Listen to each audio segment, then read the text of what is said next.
گوشت مارکیٹ میں بہت گہما گہمی تھی۔ یہاں قطار میں بہت ساری دکانیں بنی ہوئی تھیں۔ کوئی مرغی کا گوشت بیچ رہا تھا، کوئی بکرے کا گوشت بیچ رہا تھا اور کوئی گائے کا گوشت بیچ رہا تھا۔ منصور گنگناتا ہوا مارکیٹ کے اندر داخل ہوا تھا۔ اسے معلوم تھا کہ آج بھی اس کا گوشت ہاتھوں ہاتھ بکے گا، کیونکہ یہ روز کا معمول تھا۔ شام کو جب وہ گھر جاتا تو اپنے بچوں کے لیے ڈھیروں چیزیں لے کر جاتا تھا۔ آج بھی جب وہ گھر سے نکلا تو اس کی چھوٹی بیٹی ندا اس کی گود میں آ کر بیٹھ گئی۔ وہ بھی 3 سال کی تھی۔ اس کی بڑی بیٹی مائرہ 5 سال کی تھی اور اس سے بڑا بیٹا عمار 8 سال کا تھا۔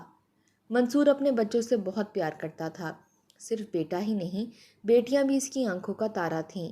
ان کی ہر خواہش کو پورا کرتا تھا۔ صبح جب وہ دکان جانے لگا تو اس کی بیٹی گود میں بیٹھی اس نے کہا، پاپا آپ میرے لیے گڑیا لے کر آئیں گے نا؟ میری پرانی گڑیا جو ہے وہ خراب ہو گئی ہے، اس لیے مجھے اچھی سی بڑی بولنے والی گڑیا چاہیے۔ منصور نے کہا، جی بیٹا میں ضرور لے کر آؤں گا۔ پیچھے اس کی بیوی شور ڈالنے لگی، کیوں بچوں کی بیجا خواہشات کو پورا کرتے ہیں؟ پہلے ہی بہت سارے کھلونے گھر میں پڑے ہوئے ہیں۔ جبکہ منصور یہی کہتا تھا کہ میں کس کے لیے اتنی محنت کر رہا ہوں؟ اپنے بچوں کے لیے تو کما رہا ہوں، پھر ان پر خرچ نہیں کروں گا تو کس پر کروں گا؟ اس کی بیوی اسے سمجھاتی رہتی کہ کچھ بچت کر لو، کچھ بچا لو، لیکن وہ یہی کہتا کہ میں روز کافی رقم کما لیتا ہوں، مجھے کوئی پریشانی نہیں ہے۔ یہ کہتے ہوئے وہ اٹھا اور اپنی بیٹی سے گڑیا لانے کا وعدہ کیا اور دکان پر چلا گیا۔ شام ہوئی تو اسے یاد آیا اس کی چھوٹی بیٹی نے گڑیا لانے کی فرمائش کی تھی اور اس نے کہا تھا کہ میں اپنی شہزادی کے لیے گڑیا ضرور لے کر آؤں گا۔ وہ بہت خوش تھا۔ آج بھی اس نے تگڑے تگڑے بچھڑے لیے تھے اور وہ جانتا تھا کہ شام ہونے سے پہلے ہی یہ سب بک جائیں گے، اور کئی آرڈرز تو اسے فون پر ہی مل جایا کرتے تھے۔ آج تو اسے اپنی بیٹی کے لیے تحفہ بھی لے کر جانا تھا۔ یہاں پر منصور کی ایک بہت بڑی دکان تھی جو سب دکانوں میں بہت زیادہ چلتی تھی، اسی لیے اسے کافی بچت ہو جاتی تھی۔ جہاں پر لوگ ایک گائے کو ذبح کرتے تھے وہاں منصور کی کبھی 3 کبھی 4 گائیں ذبح ہو جاتی تھیں۔ پتہ ہی نہ چلتا تھا، اس کا گوشت ہاتھوں ہاتھ بک جاتا تھا، اور آج بھی یہی ہوا تھا۔ یہ سب دیکھتے ہوئے وہ کافی گھمنڈی سا ہو گیا تھا۔ بس وہ یہی سوچتا کہ میں سب سے زیادہ گوشت بیچوں۔ حالانکہ اس کے ساتھ دوسری دکانوں والے اپنا دام تھوڑا کم بھی کر لیا کرتے تھے، لیکن پھر بھی لوگ منصور سے ہی گوشت لیتے تھے۔ اس کی وجہ ایک تو یہ تھی کہ یہ پرکھ کر بیل لیا کرتا تھا۔ اس کا گوشت کبھی بھی خراب نہیں ہوا تھا، حالانکہ یہ ناپ تول میں بھی کوئی بے ایمانی نہیں کرتا تھا اور نہ ہی کسی کو خراب چیز دیتا تھا۔ ایک اکڑ اور غرور تھا جو اس کے چہرے اور آنکھوں سے واضح نظر آتا تھا۔ ابھی وہ دکان بند کرنے ہی والا تھا کہ ایک غریب لڑکی جس نے پھٹے پرانے کپڑے پہنے ہوئے تھے اور پھٹا ہوا دوپٹہ کیا ہوا تھا، اس کی دکان پر آئی اور اسے کہنے لگی کہ چاچا مجھے تھوڑی سی چربی ہی دے دو، گھر میں کھانے کو کچھ نہیں ہے۔ منصور نے سر اٹھا کر اسے دیکھا اور اس کے ماتھے پر بل پڑنے لگے۔ اس نے حقارت سے بچی کو دیکھا اور کہا، کس لیے آئی ہے؟ پیسے ہیں تمہارے پاس؟ اور چاچا کس کو بولا ہے؟ اسے غریب لوگوں سے بہت چڑ تھی۔ حالانکہ اس کی عمر کی گھر میں اس کی اپنی ایک بیٹی بھی تھی جس سے وہ بے تحاشا پیار کرتا تھا، لیکن اس لڑکی کو دیکھ کر اس کے ماتھے پر بل پڑ گئے تھے۔ وہ اس لڑکی کو حقارت کی نظر سے دیکھنے لگا، لیکن پھر سوچنے لگا کہ گوشت تو سارا بک گیا ہے، لیکن یہ جو چربیاں بچ گئی ہیں یہ میں نے کون سا کسی کو بیچنی ہے؟ وہ زیادہ چربی ڈال کر اپنی گائکی کو خراب نہیں کرتا تھا، اس لیے وہ موٹی موٹی چربی گوشت سے نکال لیتا تھا۔ آج بھی اس نے ایسا ہی کیا تھا، موٹی موٹی چربی نکال لی تھی۔ اس نے سوچا اسے پھینکنے کی بجائے اس بچی کو ہی دے دیتا ہوں۔ وہ اسے غصے سے دیکھنے لگا اور سوچنے لگا کہ اس بچی نے تو مجھے دیر کرا دی، گڑیا والی دکانیں بند ہو جائیں گی۔ وہ جلدی سے بچی کے ہاتھ میں ہی چربی پکڑا چکا تھا، پھر جلدی جلدی دکان بند کرنے لگا۔ وہ غریب بچی آسمان کی طرف دیکھنے لگی اور اپنے رب کا شکر ادا کرنے لگی کہ اس ذات نے اسے اتنا بھی دیا۔ وہ خاموشی سے دوپٹے میں اس چربی کو لیتے وہاں سے جانے لگی۔ منصور بھی دکان بند کر کے کھلونوں والی مارکیٹ چلا گیا اور کچھ دکانیں پھرنے کے بعد اسے ایک گڑیا پسند آ گئی۔ وہ اپنی بیٹی کے لیے پیاری سی گڑیا لے چکا تھا، باقی اپنے بیٹے اور بڑی بیٹی کے لیے بھی کچھ نہ کچھ لینے لگا، کیونکہ اسے پتا تھا کہ اس کی دوسری بیٹی اس سے خفا ہو جائے گی۔ کئی دن گزر گئے، منصور کا کام بہت اچھے سے چل رہا تھا۔ ایک روز پھر وہی لڑکی آئی، حالانکہ اس وقت ابھی تک تھوڑا سا گوشت ہی بکا تھا۔ وہ لڑکی آئی اور آ کر للچائی ہوئی نظروں سے گوشت کی طرف دیکھنے لگی۔ اسی وقت منصور نے ایک ہٹا کٹا بیل ذبح کروایا تھا اور ابھی اس میں سے تھوڑا سا ہی گوشت بکا تھا۔ منصور نے پہلے گوشت کی طرف دیکھا اور پھر اس بچی کو حقارت کی نظر سے دیکھا اور کئی بل اس کے ماتھے پر پڑ گئے تھے۔ وہ اسے دیکھتے ہوئے کہنے لگا کہ دفع ہو جاؤ یہاں سے، تم کیوں یہاں پر کھڑی ہو؟ کیا گوشت کو نظر لگانے کا ارادہ ہے؟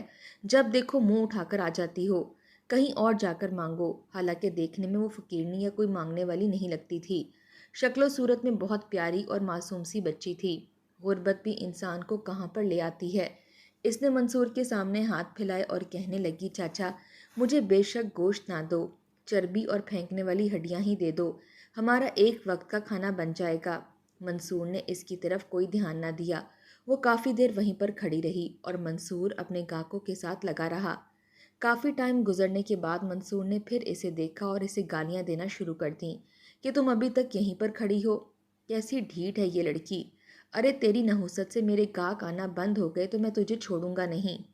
ایک تو منصور کو ویسے ہی غریب لوگوں سے نفرت تھی۔ منصور نے اس بچی کو دیکھ کر جھرجھری لی اور اس بچی کو بہت گالیاں دینے لگا، اسے بہت برا بھلا کہا اور وہاں سے جانے کا کہا، لیکن وہ روتی رہی۔ اس نے کہا کہ نہیں چاچا، مجھے تھوڑی سی چربی ہی دے دو۔ منصور نے اپنی جان چھڑانے کے لیے اس کے ہاتھ میں چربی کے 3-4 ٹکڑے رکھ دیے۔ اس نے منصور کی طرف تشکر بھری نگاہوں سے دیکھا اور وہاں سے چلی گئی، جبکہ منصور بہت غصے میں تھا۔ اگلے روز پھر وہ لڑکی آ گئی۔ آج تو منصور نے حد ہی پار کر دی۔ اس نے اسے دھکے دے کر باہر نکالا اور بہت گالم گلوچ بھی کی۔ وہ بے تحاشا روتی ہوئی وہاں سے ہٹی اور دور دھوپ میں جا کر ایک طرف بیٹھ گئی۔ منصور اپنے کام میں لگ گیا۔ اس دن منصور نے اسے کچھ بھی نہیں دیا تھا۔ دھوپ کڑاکے دار تھی۔ وہ لڑکی اپنے سر پر ہاتھ رکھے ہانپتی ہوئی بار بار منصور کو دیکھتی تھی، مگر وہ سارا دن اپنے گاہکوں کے ساتھ لگا رہا۔ اس کے سر میں درد شروع ہو گیا تھا۔ شام کو دکان بند کر کے جب وہ گھر گیا تو اس کی بیوی بچے اس کے انتظار میں بیٹھے ہوئے تھے۔ منصور کی بیوی نے مزیدار سی بریانی بنائی ہوئی تھی اور ساتھ میں کباب بھی بنا رہی تھی۔ کباب اور بریانی دونوں ہی چیزیں منصور کو بہت پسند تھیں، لیکن منصور کا کچھ بھی کھانے کو دل نہیں کر رہا تھا۔ وہ بار بار اس لڑکی کے بارے میں سوچتا اور اسے دل ہی دل میں گالیاں دینا شروع کر دیتا اور یہی کہتا کہ پتہ نہیں کہاں سے اٹھ کر چلے آتے ہیں۔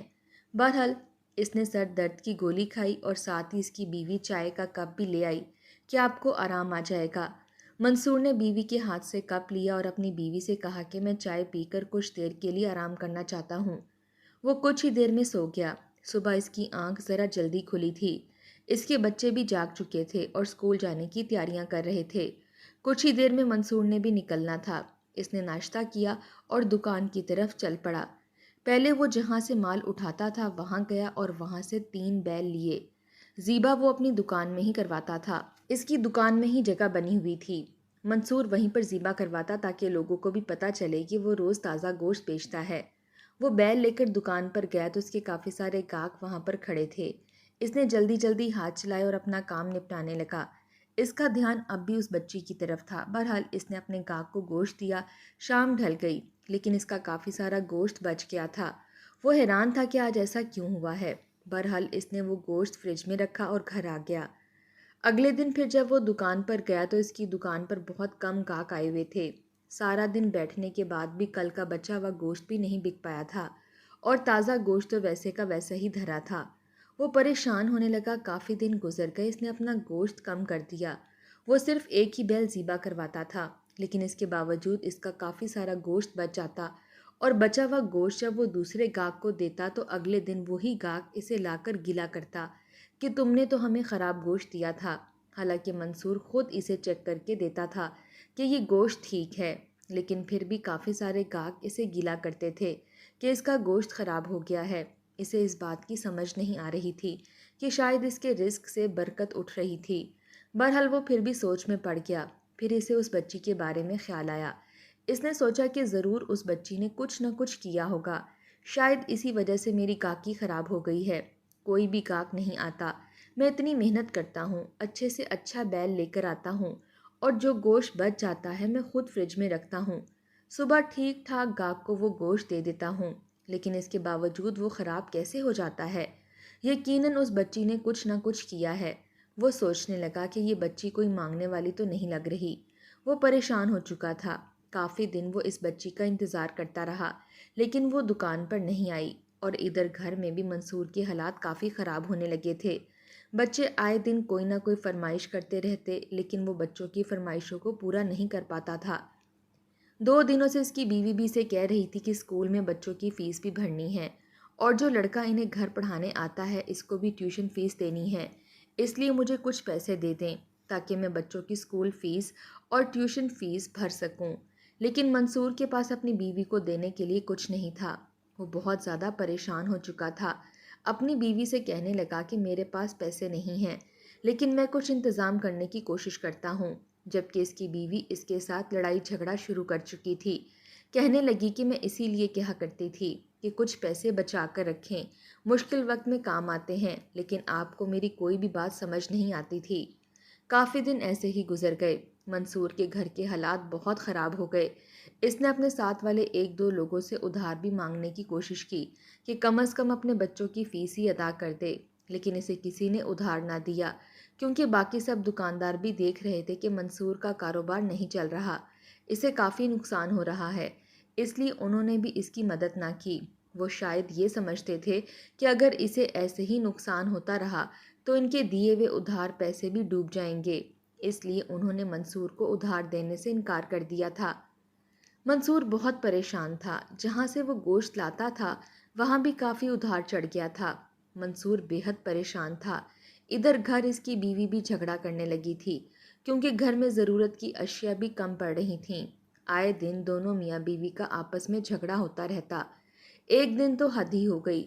منصور اور اس کی بیوی کا آپس میں اتنا جھگڑا ہوا کہ منصور کی بیوی کہنے لگی کہ میں آپ کے ساتھ نہیں رہوں گی، آپ نے کبھی بھی میری بات نہیں سنی۔ منصور نے کہا کہ کون سی بات نہیں سنی، تمہاری ہر ضرورت کا خیال رکھتا ہوں، تمہاری ہر ضرورت کو پورا کرتا ہوں۔ جبکہ اس کی بیوی کہنے لگی کہ آپ نے بچوں کو بھی بگاڑ رکھا ہے، ہر جائز و ناجائز خواہش پوری کرتے ہیں، جبکہ میں آپ کو سمجھاتی رہتی تھی کہ بچے بگڑ جائیں گے، اتنے دنوں سے حالات خراب ہیں اور آپ کے بچے بھی نہیں سمجھ رہے، بیجا خواہشات کا اظہار کرتے رہتے ہیں۔ اب بتائیں کیسے ان کی خواہشات کو پورا کروں؟ اسی دن کے لیے تو میں آپ کو کہا کرتی تھی کہ آپ اپنے بچوں کو نہ بگاڑیں۔ اس لڑائی جھگڑے میں اس کی بیوی میکے جانے کو تیار ہو گئی، لیکن پھر بھی منصور نے اسے کسی نہ کسی طرح منا لیا، کیونکہ وہ بچوں کے بغیر نہیں رہ سکتا تھا۔ اسے اپنی بیوی سے بھی بہت پیار تھا، اوپر سے وہ پریشان بھی تھا، اسے کسی سہارے کی ضرورت تھی۔ بہن بھائی تھے نہیں، ماں باپ چند سال پہلے فوت ہو چکے تھے۔ منصور پھر بھی سوچ میں پڑ گیا کہ آخر ماجرا کیا ہے۔ وہی لوگ جو مجھ سے گوشت لیا کرتے تھے آج میرے پاس سے گزر جاتے ہیں، مجھے دیکھتے تک نہیں ہیں، حالانکہ میں انہیں ادھار دینے کو بھی تیار ہوں، لیکن وہ نہیں لیتے۔ انہی پریشانیوں میں وہ دکان پر چلایا، لیکن وہاں جا کر بھی اسے مایوسی ہی ہوتی۔ 3-4 گھنٹے دکان پر بیٹھنے کے بعد بھی اس کے پاس کوئی گاہک نہیں آیا۔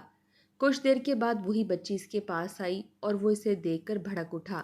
اس کے پاس گیا اور اسے کہنے لگا کہ کیا دکھائی نہیں دیتا، میرا گوشت نہیں بک رہا، پھر بھی منہ اٹھا کر آ گئی ہو، ساری نحوستی تمہاری پھیلائی ہوئی ہے۔ وہ اس کے بالوں سے پکڑ کر اس کے منہ پر زوردار تھپڑ مار چکا تھا۔ آس پاس کے لوگ بھی دیکھنا شروع ہو چکے تھے۔ وہ بیچاری رو رہی تھی، کہنے لگی کہ چاچا مجھے چھوڑ دو، آج تو میں نے تم سے گوشت بھی نہیں مانگا، آج تو میں نے تم سے چربی بھی نہیں مانگی، پھر تم مجھے کیوں مار رہے ہو؟ منصور اسے بولا کہ نہیں، تم بتاؤ تم چربی کیوں لے کر جاتی تھی؟ وہ بچی رو رو کر منصور کو حیرانگی سے دیکھنا شروع ہو گئی، کہنے لگی کہ چاچا ہم غریب لوگ ہیں، گھر میں کمانے والا کوئی نہیں، لیکن منصور اس کی کوئی بات ماننے کو تیار نہیں تھا۔ وہ اسے کہنے لگا کہ نہیں، تم نے ضرور اس پر کالا جادو کروایا ہے، جب سے تم میری دکان پر آئی ہو میری دکان پر گاہک آنا بند ہو گئے ہیں۔ تم مجھے صحیح صحیح بتاؤ تم نے کیا کیا ہے، تم نے اس چربی کے ساتھ کیا کیا ہے؟ ضرور تم نے کوئی کالا جادو کروایا ہے تاکہ میرا کام ٹھیک سے نہ چل سکے۔ وہ بچی بہت زیادہ رو رہی تھی، مار کھانے سے اس کے سر میں چوٹ آ چکی تھی۔ جب منصور نے اسے دھکا دیا تو وہ سامنے پڑے ہوئے ٹیبل کے ساتھ لگی، اس کے سر سے خون آنا شروع ہو گیا۔ وہ بار بار یہی کہتی کہ چاچا میں نے کچھ نہیں کیا، لیکن منصور کو کچھ بھی سمجھ نہیں آتا۔ آخر کار بچی کسی طرح خود کو چھڑوا کر بھاگ نکلی، جبکہ منصور اس کا پیچھا کرنے لگا۔ بہت ساری گندی گلیوں سے گزرتے ہوئے اسے ابکائی بھی آنے لگی۔ وہ سیدھا علاقے میں وہ پہلی بار آیا تھا۔ وہ بچی بھاگتے ہوئے ایک گھر کے اندر چلی گئی، جبکہ منصور وہیں رک گیا، غصے سے دروازہ بجانے لگا، لیکن کوئی بھی اندر سے باہر نہ آیا۔ 3-4 دفعہ دروازہ بجانے کے بعد منصور خود ہی اندر چلا گیا۔ جب وہ گھر کے اندر داخل ہوا تو کیا دیکھتا ہے کہ ایک بوڑھی عورت ایک چارپائی پر پڑی کھانس رہی ہے اور چھوٹے چھوٹے 3-4 بچے فرش پر بیٹھے کھیل رہے ہیں، اور وہ بچی اس بوڑھی عورت کے پاس بیٹھی رو رہی تھی۔ وہ اسے دیکھ کر حیران رہ گیا۔ وہ رو رو کر بوڑھی عورت کو بتا رہی تھی کہ کیسے میں نے اس کو مارا۔ گھر کی حالت بہت ابتر تھی۔ گھر میں ایک طرف ٹوٹی ہوئی کرسی پڑی تھی اور بغیر چادر کے چارپائیاں، اور بچے بھی گندے اور پھٹے پرانے کپڑوں میں ملبوس تھے۔ بڑھیا منصور کو دیکھ کر پریشان ہو چکی تھی اور کہنے لگی کہ تم کون ہو اور یہاں کیوں آئے ہو؟